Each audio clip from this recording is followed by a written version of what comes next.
अब देखिए बिंदु संरचना हम लोग सीखेंगे।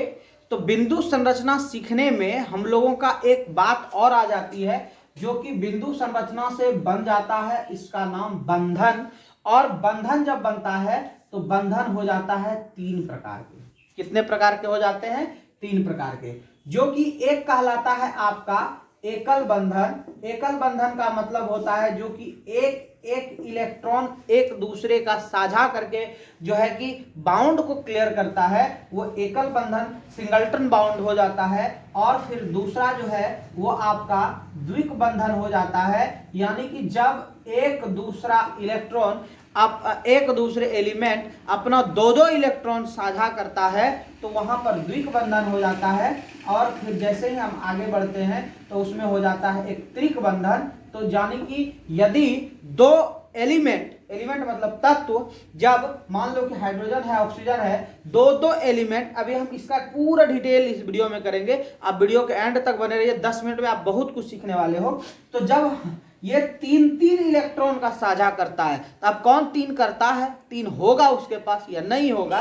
तो इस कंडीशन में ये त्रिक बंधन का निर्माण करता है, जब तीन तीन साझा करके बंधन बनाता है। अब एकल बंधन का पहचान, यदि केवल एक बाउंड ऐसे रहेगा तो वो एकल बंधन हो जाएगा, यदि आपका डबल बाउंड रहेगा तो ऐसे हो जाएगा, और ट्रिपल बाउंड होगा तो ऐसे हो जाएगा। अभी मैं आपको ग्रुप नहीं गिना रहा हूं, एल्केन, एल्किन, एल्काइल, ये सब कुछ भी नहीं बता रहा हूं। अभी आपका बेसिकली हम लोग बिंदु संरचना कर रहे हैं, फिर हम लोग ऑर्गेनिक पूरा कंप्लीट करेंगे। लगभग 10 क्लास ऑर्गेनिक का आप कर लेते हो, तभी ऑर्गेनिक का तीसरा चौथा क्लास हम लोगों का चल रहा है। जब आप 10-15 क्लास कर लोगे तो क्लास 10th और 11th का ऑर्गेनिक आप यूं ही बना दोगे चुटकियों में। चलिए अब हम लोग बात करते हैं ये तीन। अब ये तीन में से बिंदु संरचना में हम लोगों को किन किन चीजों की जरूरत पड़ने वाली थी, यह आपको पता था।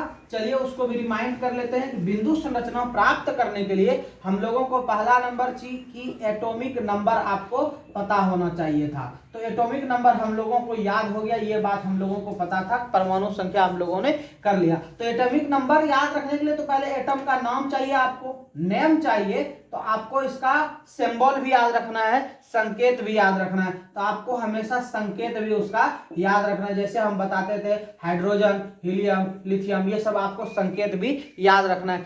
संकेत लिखने से यह होगा कि आप रासायनिक फॉर्मूला इजीली लिख सकते हो, रासायनिक सूत्र इजीली लिख सकते हो, और फिर समझ भी सकते हो वो कौन सा तत्व है। अब ये हो जाने के बाद आपको लास्ट सेल का एलिमेंट इलेक्ट्रॉन आपको चाहिए। इलेक्ट्रॉन को आप ई लिख सकते हो सिंपली।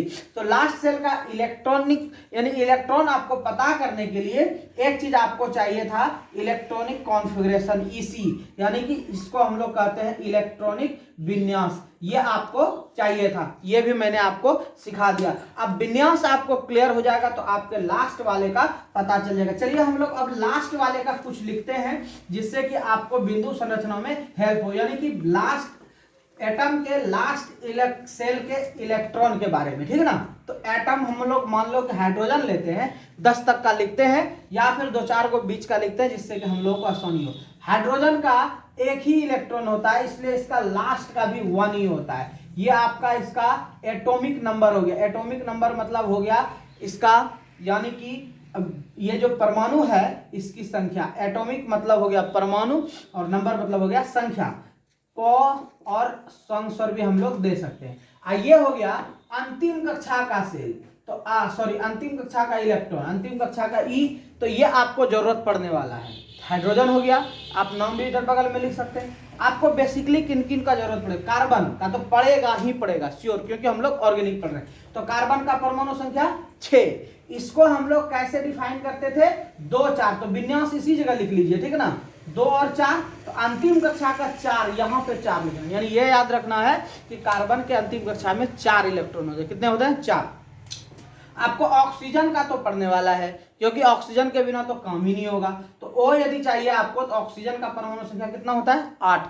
और 8 को आप कैसे डिफाइन करोगे? 2 और 6, यानी कि 72 कक्षा में कितना हो गया? 6 हो गया। ये तो आपको सबसे ज्यादा पढ़ने ही वाला है, लेकिन इसके भी अलावा आपको किन किन की जरूरत पड़ेगी वो मैं बता देता हूं। जो 3 है वो आपका पड़ेगा फ्लोरीन, आपका पड़ेगा क्लोरीन, आपका पड़ेगा ब्रोमीन और आपका पड़ेगा आयोडीन। ये तो आपका पीछा नहीं छोड़ेगा।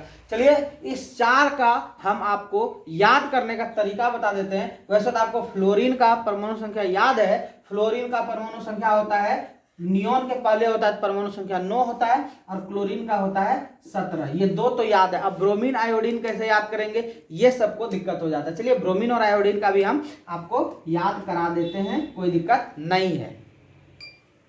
तो ब्रोमीन और आयोडीन को याद करने के लिए आप लोगों को मैं दो चीज बताऊंगा। सबसे पहले आ जाइए, अब यहां पर देखिए कुछ हम लोग थोड़ा सा इस चैप्टर से अलग हट करके बात करते हैं तो और भी सीखने में अच्छा हो, मजा आए। आप चले आइए तत्वों का आवर्ती वर्गीकरण में, थोड़ा सा तत्वों का आवर्ती वर्गीकरण, ठीक है ना।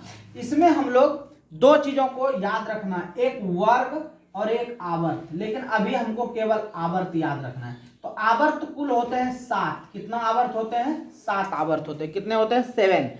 अब इस 7 आवर्त में पहले में होता है 2 एलिमेंट। कितने होते हैं? 2 तत्व। दूसरे में होते हैं आपका 8 एलिमेंट, तीसरे में भी होते हैं 8 एलिमेंट। उसके बाद जब आगे जाओगे तो आपका 18 एलिमेंट मिलेगा। कितना मिलेगा? 18 एलिमेंट्स मिलेगा।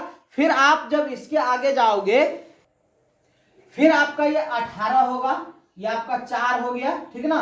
तो फिर नेक्स्ट में आपका 18 एलिमेंट होगा, फिर आपका 32 एलिमेंट होगा और फिर 25 एलिमेंट होगा या 25 से मोर देन होगा।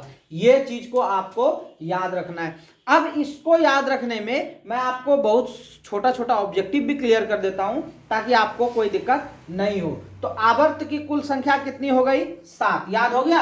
अब देखिए ध्यान से कि हमको प्रथम आवर्त को कहते भी क्या है, नहीं कहते हैं, वो भी याद रखना है। तो देखिए प्रथम जो आवर्त होगा उसमें 2 एलिमेंट रहता है, 2 तत्व रहता है, तो उसको हम लोग कहते हैं लघुत्तम आवर्त। क्या कहते हैं? लघुत्तम आवर्त। क्या कहते हैं? लघुत्तम आवर्त, याद रखिएगा। और द्वितीया जो है, द्वितीया में 8 गो और तृतीया में भी 8 गो, ये दोनों को मिला के कहते हैं लघु आवर्त। क्या कहते हैं? लघु आवर्त, ठीक है। और चतुर्थी में देखिए, चतुर्थ में और पंचम में आप गौर करना 18 गो है। कितना है? 18 गो। तो इसको हम लोग कहते हैं दीर्घ आवर्त। क्या कहते हैं? दीर्घ आवर्त। ये भी आपका ऑब्जेक्टिव के लिए बहुत इंपॉर्टेंट है।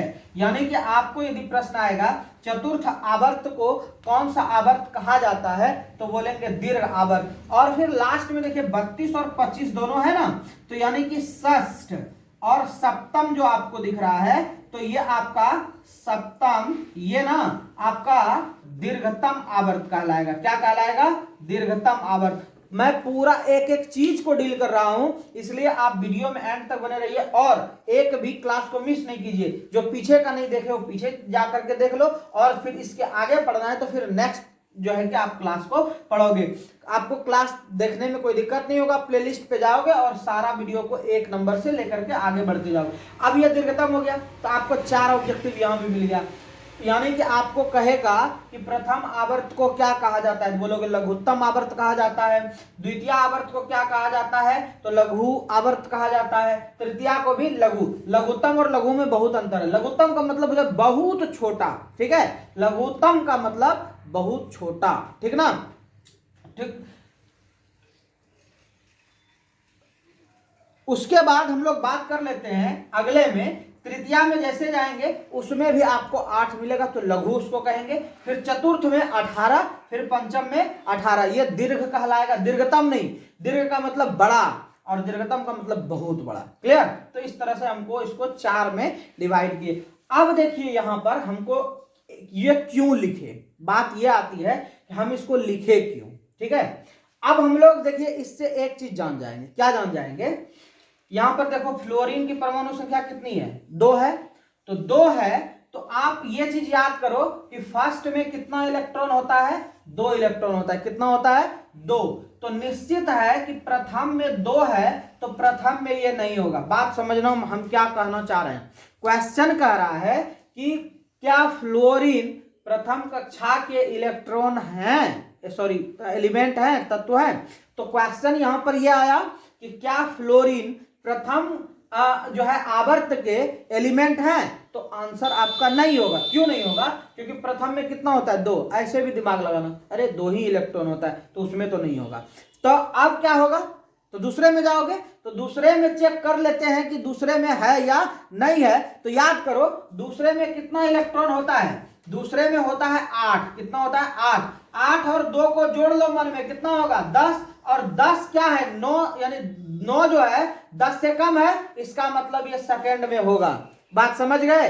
कौन आवर्त में होगा ये भी पता चल गया आपको। देखिए, इसीलिए हम इसको बताए। इससे ये होगा आपको कि अब आपका यहां से, अब फ्लोरीन का अब जानेंगे कि लास्ट में कितना इलेक्ट्रॉन है, वो तो जान जाएंगे, लेकिन ये सब जान जाएंगे कभी ये किस में है। कैसे जानेंगे? चलिए हम लोग अब नेक्स्ट वीडियो में जानेंगे कि फ्लोरीन, क्लोरीन, ब्रोमीन का क्या याद रखने का तरीका है, और फिर जो है कि इसके बारे में और भी हम लोग डिटेल करेंगे। चलिए नेक्स्ट वीडियो को मिस नहीं कीजिएगा, उसमें और भी चीजें हम बताएंगे। फ्लोरीन, क्लोरीन, ब्रोमीन, आयोडीन को हम लोग कैसे वहां पर पुट करते हैं, परमाणु संख्या याद करते हैं, अंतिम कक्षा के इलेक्ट्रॉन याद करते हैं, और कार्बन के साथ इसको स्टेबल करके भी दिखाएंगे।